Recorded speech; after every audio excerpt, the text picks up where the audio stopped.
She could be less quiet. 5 minutes is a really long time. It is. That's why I was getting up and walking around. Yeah. Gotta get those jitters out.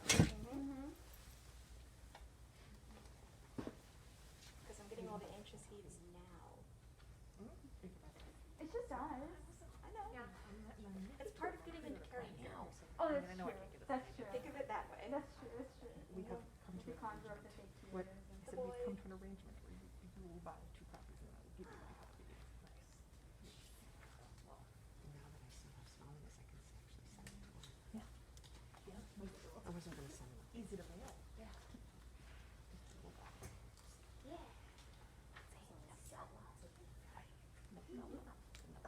No, I read it in my 2 hours? You just read I it. know, it takes like Not long. It's my favorite kind of Yeah. book. I just want you you're guys to reading know. just like a whole chunk. Yeah, we're gonna get a good way through it. Just read the whole thing. How much Yeah. longer would it take? No. We can tap it. Yeah. Popcorn. Popcorn read. Yeah.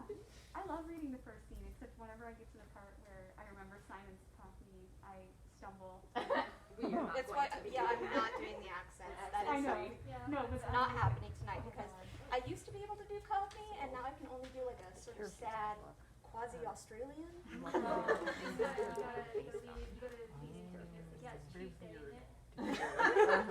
got my Cockney. All right, I'm gonna borrow a mic. Go for it. I think we're Gonna get moving here. Is it too quiet now? I turned it down. No, it's Good? good. Okay, great. All right. Well, welcome to Magers Quinn Booksellers. I'm so pleased to see you all here tonight for a very special author event. We are going to be hearing from the new novella Uncommon Charm by Emily Bergslien and Kat Weaver. Yay.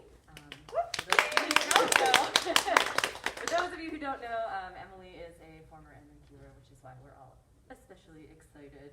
And I am going to introduce them. They're going to do some reading from the book, and then if there's some time, we'll take some questions. So they'll feel free to just raise your hand towards the end of the hour, and they'll call on their favorite, whoever that may be. All right. Oh, and if you have not yet purchased a copy of Uncommon Charm, we do have them at the glass countertop you passed on your way into the store, and that is where these two will be after the reading to sign books. So make sure you stop by there. All right.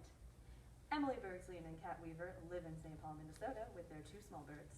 Emily is a Twin Cities bookseller whose reviews have been published in River Magazine. Kat's short fiction has appeared in Apex Magazine, Laughington's, Time Worn Literary Journal, and elsewhere. And she's a senior fiction editor at Strange Horizons. And most importantly, they are part of my Dungeons & Dragons campaign. So, to make it about me. All right, please join me in welcoming Emily and Kat.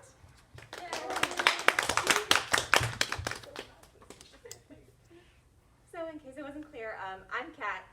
This one's Emily. Nice to see everybody here. So we are going to be reading reading the first 3 very short chapters of this novella. So I will go ahead and get started. 3 days after I was expelled from the Marable School for Girls, our poor Simon arrived. My mother told me to expect him, so when the bell rang, I opened the door onto a gloomy November sky, a gloomy November street, and a gloomy November of a boy. And boy he was, only 20 years old to my 16. He was short and nicely strong, wiry, with tanned cheeks and big dark eyes, not at all like his father. But on second glance, there did lurk a specter of Uncle V in his prettyish face, down which a raindrop gently rolled. He'd already doffed his hat. Those split curls of his would be ruined. "You're Mr. Wolf," I said, "or is it Mr. Koldenoff now?" The car behind him hadn't left yet. I saluted the Koldenoff's driver, Tom, to let him know everything was well. He'd safely delivered the goods. He needn't subject himself to the weather. Simon and I could surely handle his single, very sad suitcase. Tom returned my wave and drove away. Said our guest. "Mr. Wolf will do. You're Miss Sullivan Sterling?" "Would I care to answer to it, but don't call me miss around the Koldenoffs. They'll tease you, and not in the nice you're one of us now way. Thanks for the advice, he said, and he continued to stand on our doorstep, looking about and letting himself be drizzled upon. I wondered why until I realized, oh no, he was waiting for me to invite him inside, at which point I decided I would walk to the moon and back for my new friend. Grandly, I bowed him into the front hall. As he was taking off his wet things, he clutched his coat and hat until I nodded at the rack. Strange boy, it was right there. Mub appeared on the first floor landing at the top of the stairs. You'd have thought Simon was a bird that had biffed itself against a window instead of a student meeting his new mentor, though he wasn't wrong to find Mub intimidating.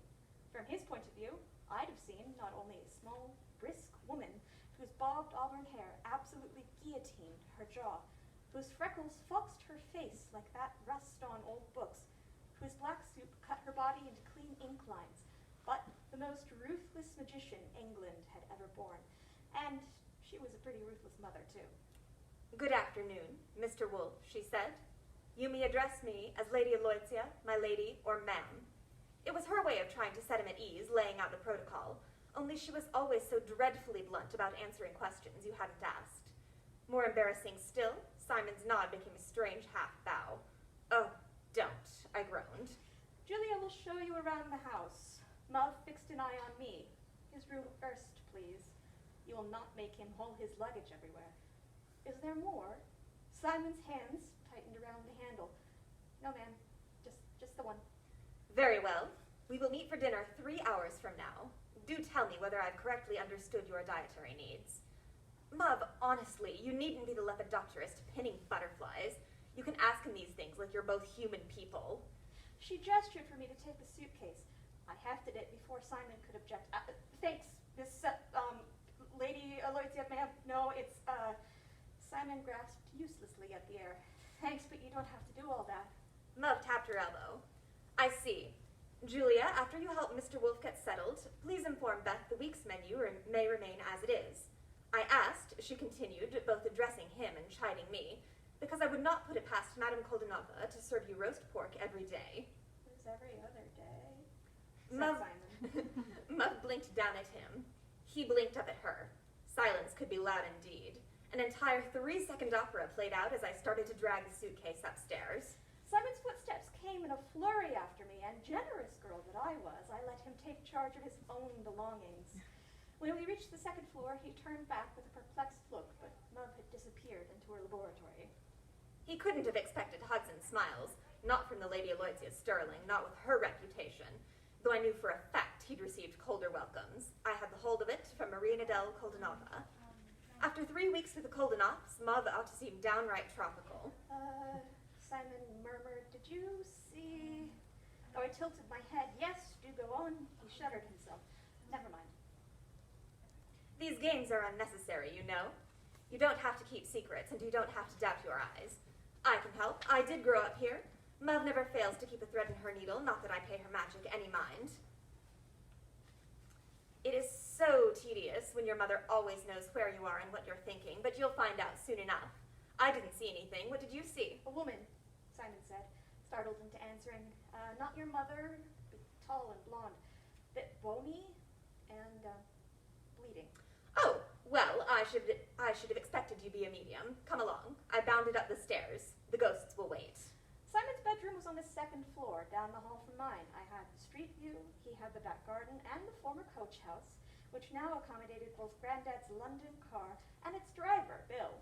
After I showed Simon the washroom and all that, the right way to pull the lavatory chain so the bowl wouldn't overflow, my duckling toddled after me into the library.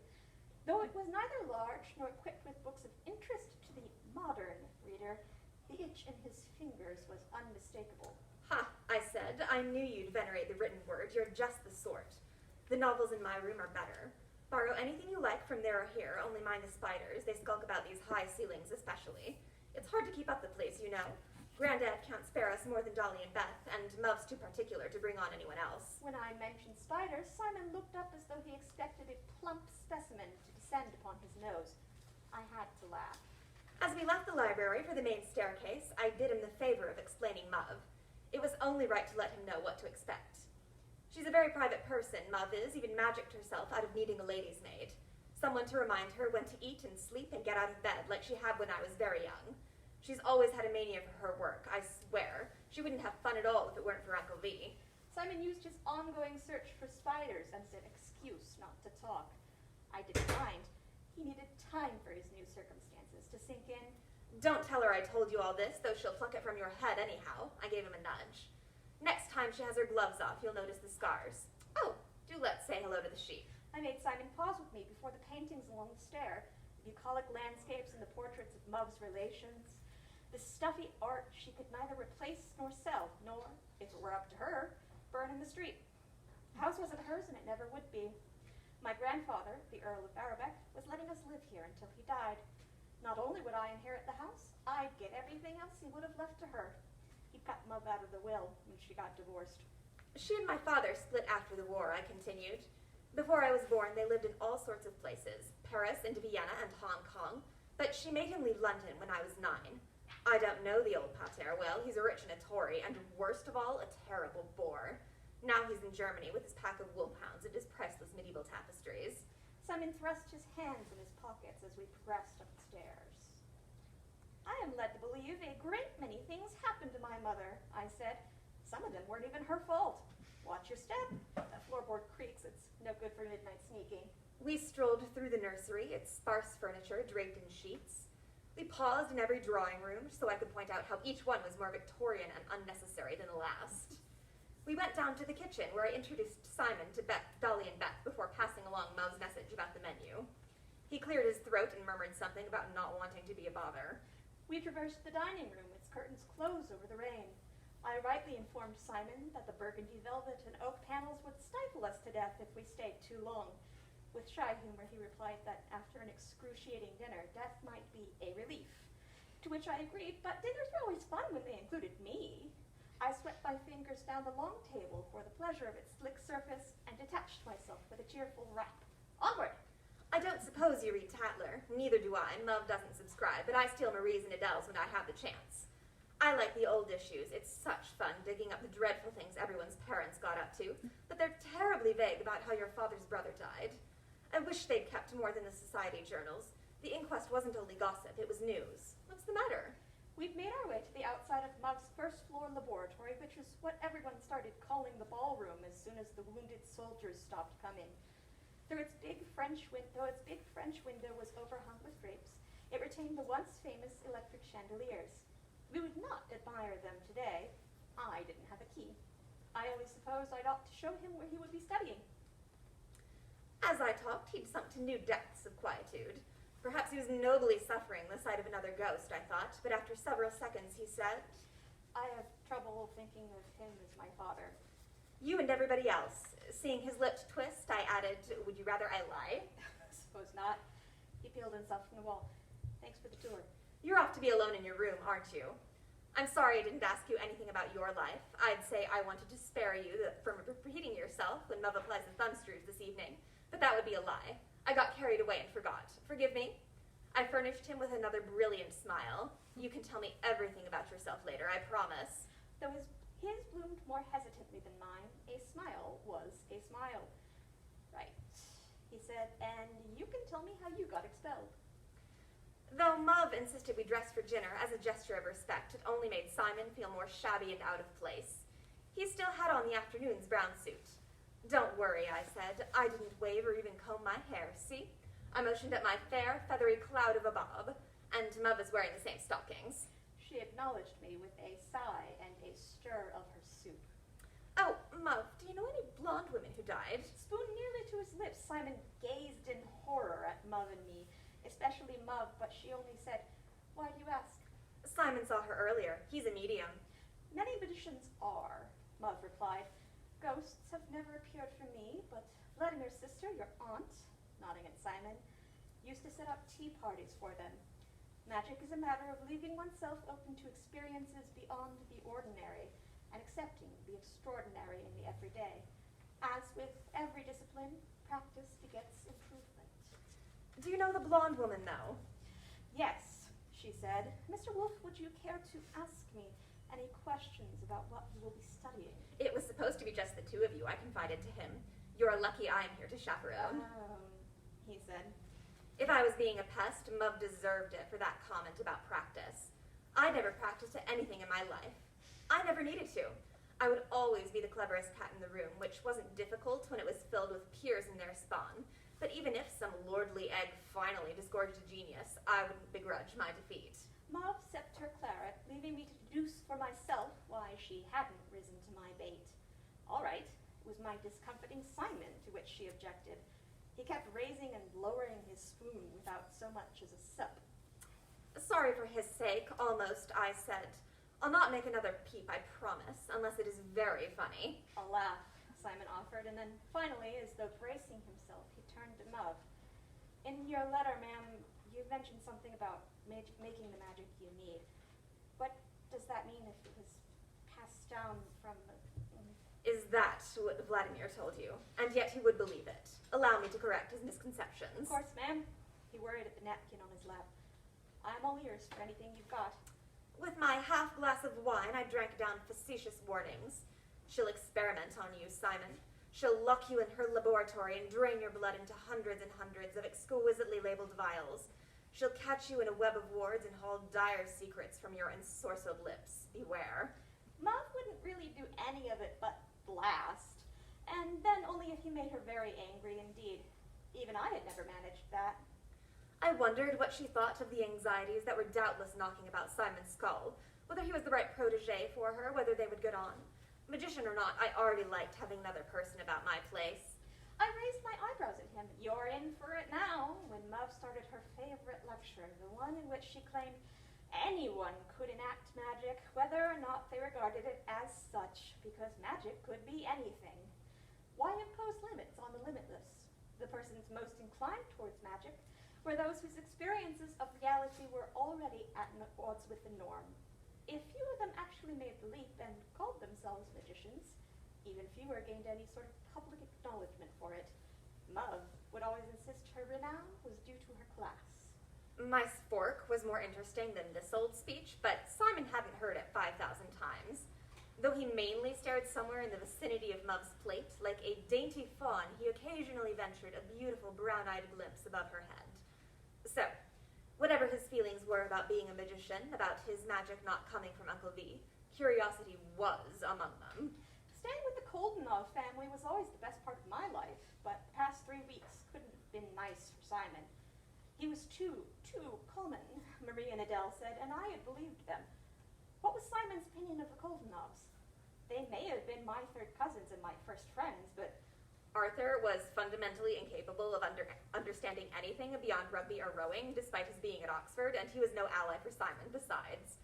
Marie and Adele were already each other's best friends, their conversation comprehensible only to us schoolgirls, even though they didn't attend school. The family had decided the fees were better spent on Joseph, who was collecting the prettiest boys at Eton. Georgia, the eldest, would rather contemplate her own perfection than give consequence to us lesser children, and Lizzie was 6 entirely useless years old. Their mother Dahlia was always kind to me, but I wasn't her husband's illegitimate Jewish son. And then there was Vladimir Nikolaevich himself, a grand prince of nowhere. When I was 13, Uncle V put on a shadow play for us children in which the puppets danced before he moved his hands. When I was 10, he and Aunt Dahlia disappointed but did not surprise high society by attending a fancy dress party as the Marquis de Sade and Justine. When I was born, he deluged Mauve with a room's worth of flowers, orchids and roses and irises, all of which she sent straight back to his door. Mauve was supposed to have married Uncle V. She'd been promised to his elder brother first, but she was only 17 when Prince Nikolai Nikolaevich died, not quite old enough to be out in society. After Mauve met my father and broke things off with Uncle V, he worked himself into a huff and eloped with pretty Miss Dahlia Winfield, his artist friend's favorite muse. Luck all around, in my opinion. I got to be my own delightful self, and I got to have the Koldenovs as my friends. Poor Simon, surrounded by lovely unprinces and unprincesses, but not one of them would have discussed magic with him. Thus his dismay when Mauve said, "Magic defies explanation." I thought explanations were why I was here, ma'am. Since his obvious emotional turmoil prevented him from eating any pudding, I reached across the table. He bit back a smile and pushed the bowl at me. You are here, Mav said, because Vladimir grew bored with you when you did not perform to the unreasonable and arbitrary standards he'd barely attempted to imagine. You and I, on the other hand, will explore philosophy. We will find no answers, but we may learn how to ask questions. What had Simon done to deserve such a fate? Winter was dreary enough without being forced to share a house with Mav. I've spent my life attempting to quantify intuition, she continued. The work is often dull and unrewarding. I might go so far as to call it pointless, even paradoxical, but I persevere. Though I may not be able to explain magic, the rituals I develop help me to comprehend echoes of echoes. It is not dissimilar to studies which bring many people closer to their conceptions of the divine. Another of those pauses ensued, during which Mav and Simon read entire books off of each other's faces. I understand, said Simon. I'll give it a go. How long are you going to stay? I asked, licking the last of the pudding from the back of my spoon. Mav? Simon glanced at her, wondering the same thing. Mav said, as long as this partnership is worthwhile to him. After dinner, I rescued Simon for myself. Given the choice between cards and chess, he picked cards, so we played rummy in the least overwrought of the drawing rooms. At school, we would have made do with buttons, but here we found enough Dresden figurines to use as betting tokens. The shelves were better for our raid. As I amassed a hoard of my great-grandmother's ballet dancers into Marie Antoinette's, I set about my own interrogation. What's your mother like? She's an artist. She draws cartoons, and she writes, too, for the paper she and her friends put out. You call her a bohemian. Which accounts for how you germinated, I said. I suppose she was the one who contacted your father about your magic. Also, his bonny shepherdess was mine. She didn't like to do it. Then why did she? I asked. What happened? When he shrugged out of answering that one, I tried another.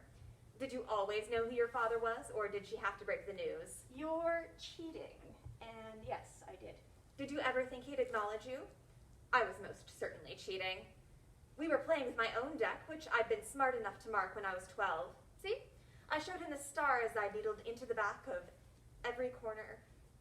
I'd needled into the back corner of every face card and ace. Now we're even. Not quite. How'd you get yourself expelled? A dare. I was caught with a flask of gin during maths. A glib answer, but it wasn't a lie.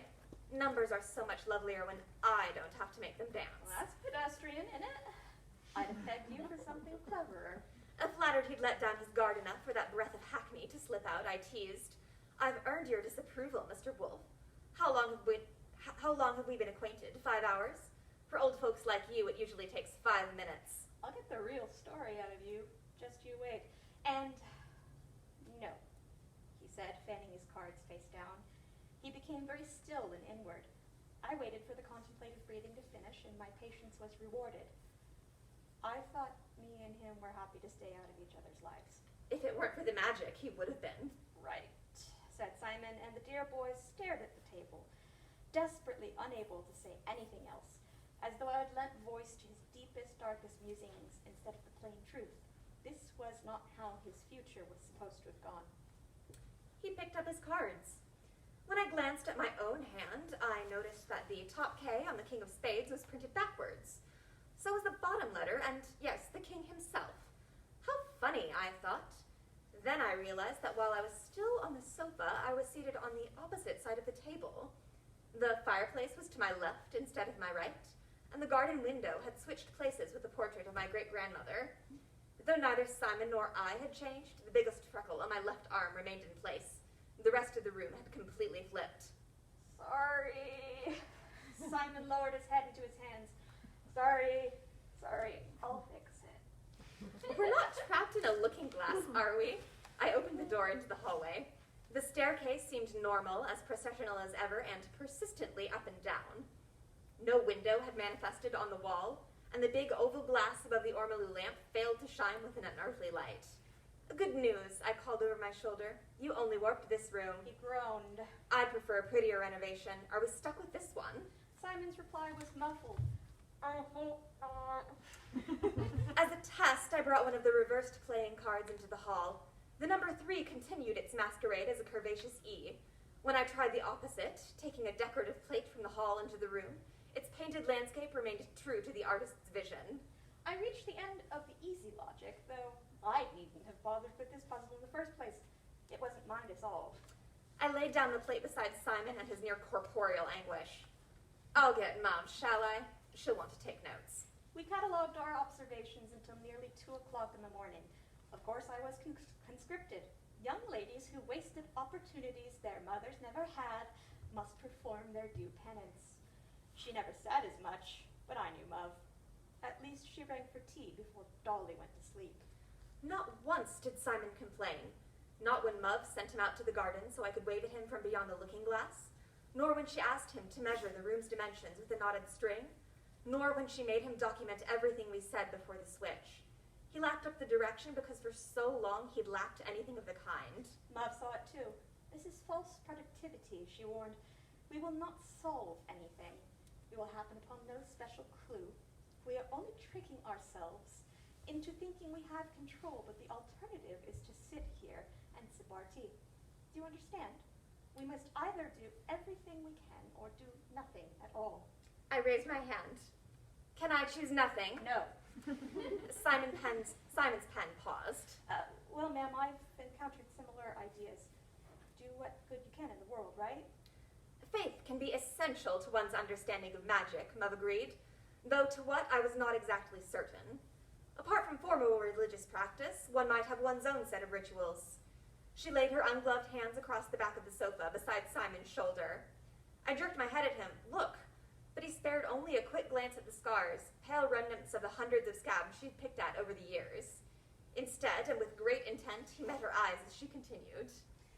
A sacrifice, a rhyme, a chant, a sigil, a balanced equation, or not. She withdrew. Continue your notes, Mr. Wolf. Take down whatever strikes you as necessary. The temperature, the barometric pressure, the time, your hand of cards. I see you were not the winner. Yes, ma'am. No, ma'am, I was not. So sorry, I said, settling into the armchair I'd commandeered. Julia, what are you doing with those books? Looking, since you won't let me go to bed. What a mother. It's the wee hours of the morn, and you're here in your robe haranguing strange men. To think of the example you're setting your only daughter. You are writing. What about? The heft of my sigh would have moved mountains. I'm underlining funny inverted words. I might construct a backwards cipher one day, though to what purpose I didn't know. I hadn't any classes during which to pass notes. Coming up with the ciphers was always the best part at any rate, never mind putting them to use. Do be careful, said Mov, or you might find yourself enacting magic. Quelle horreur, how funny you are. If I copy out some examples, I can vouchsafe any spells or whatnot into your capable hands, I said, starting a new page. It was the best she'd get from her delinquent offspring. Soon after I presented my list to her, she dismissed Simon and me. He lingered in the doorway. You're not coming, ma'am? Are you sure you don't need more help? No, thank you. You've done enough work this evening. Mov brought down every lamp except the one nearest the sofa, where she took her seat. With the heavy silk of her robe draped down her arms and the soft light slanting across her face, she looked like another version of herself, someone who was almost kind. She tucked her hair behind her ear and bent over her journal. Her voice was hardly more than a murmur. I'll finish the rest of it on my own. I tugged Simon along. My eyeballs were about to drop back into my throat. I was so tired, and while he gladly would have foregone sleep for the chance to see Mov work, I promised him other, better, more convenient opportunities would arise. This time she was going to stay awake until magic left the room. It happened at 5:43 a.m., she informed us late the next morning, in case we were wondering.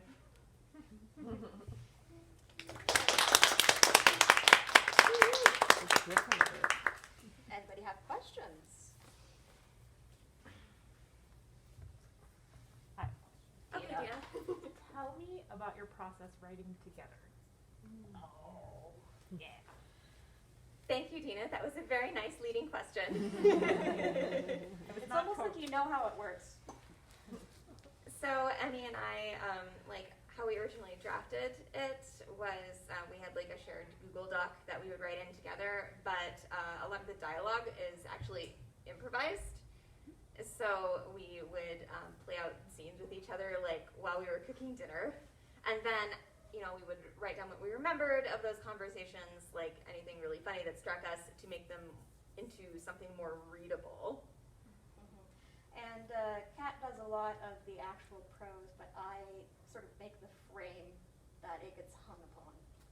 Yeah, so we've talked about plot stuff with each other beforehand. I mean, this book isn't like super plot heavy, so that does help. But like we have a whole lot of discussion about like world building and themes that we wanted to incorporate, and then I did like the last pass on everything just to make sure like the voice was consistent.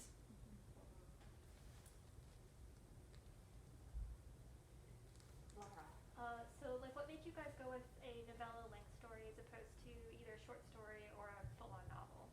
That's what it fit in.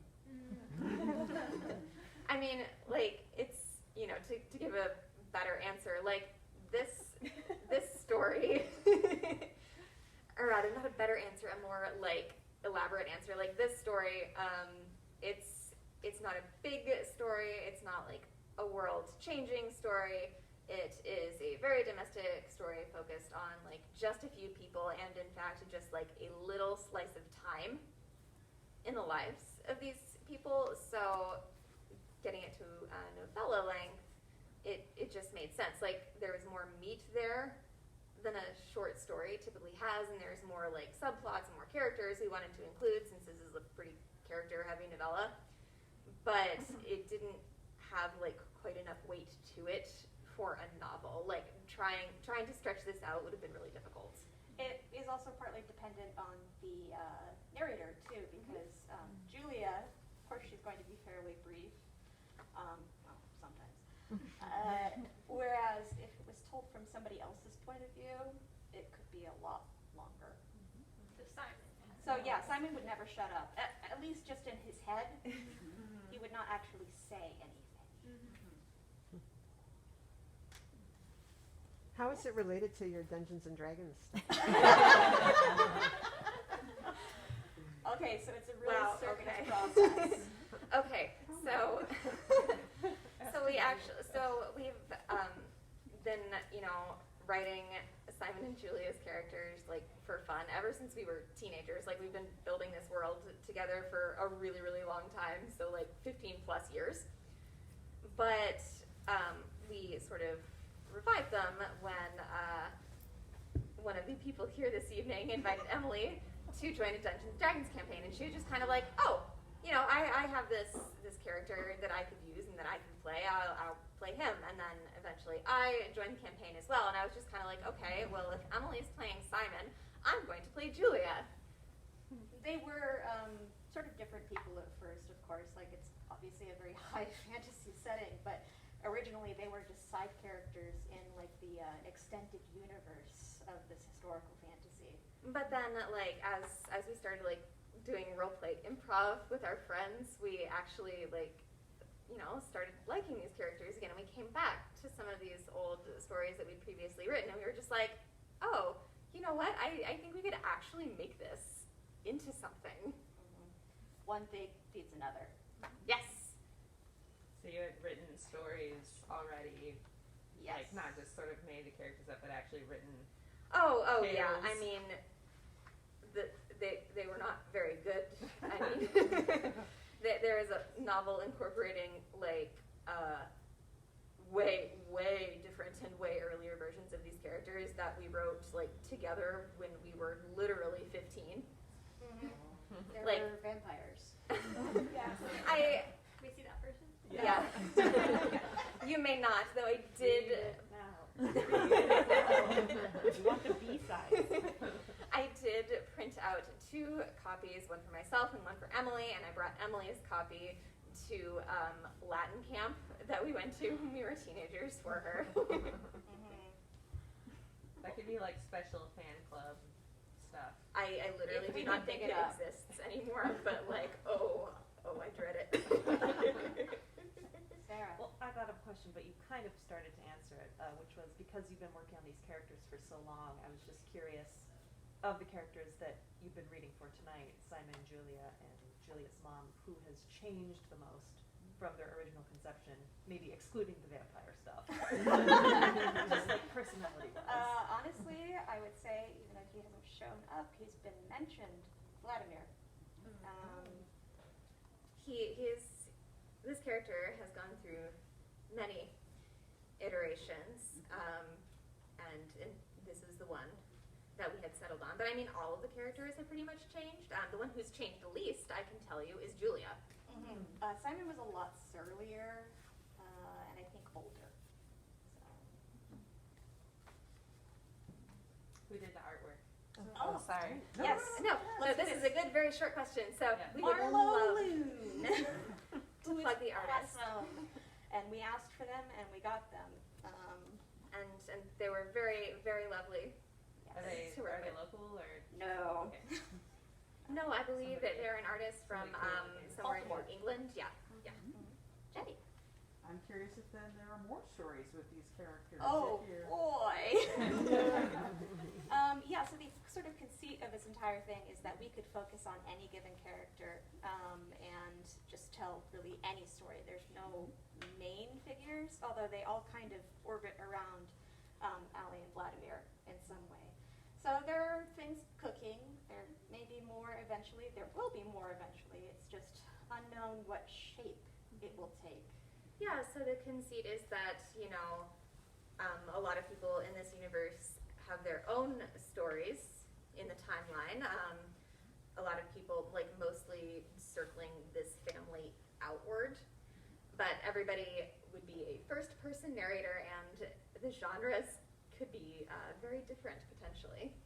Yeah, it's that sort of feeling you get when you might be paging through a story and then you were like, hey, I know that guy. So you said because there are so many characters and so many stories and so many kind of ideas and thoughts that you have in this universe, what is it about this story and these characters that caught you in particular? That's a really good question. I think mostly because the voice of this story is so close to my natural writing register. We do not even have to try to bring this up, and then specifically because we were playing these characters in our Dungeons and Dragons campaign, their voices were really easy to just bounce back and forth with each other. It's also riffing a little bit on what I would call the feminine middle brow. I really love reading books by old dead British women from between the wars, and they all have a very particular register and kind of story that this is echoing quite a bit. So think Nancy Mitford, Dodie Smith, I Capture the Castle. There's a lot of Dorothy Sayers in there. Gaudy Night is one of my favorite books. And then a little bit earlier, I really love E.M. Forster. All right. Thank you, everybody, for coming on by.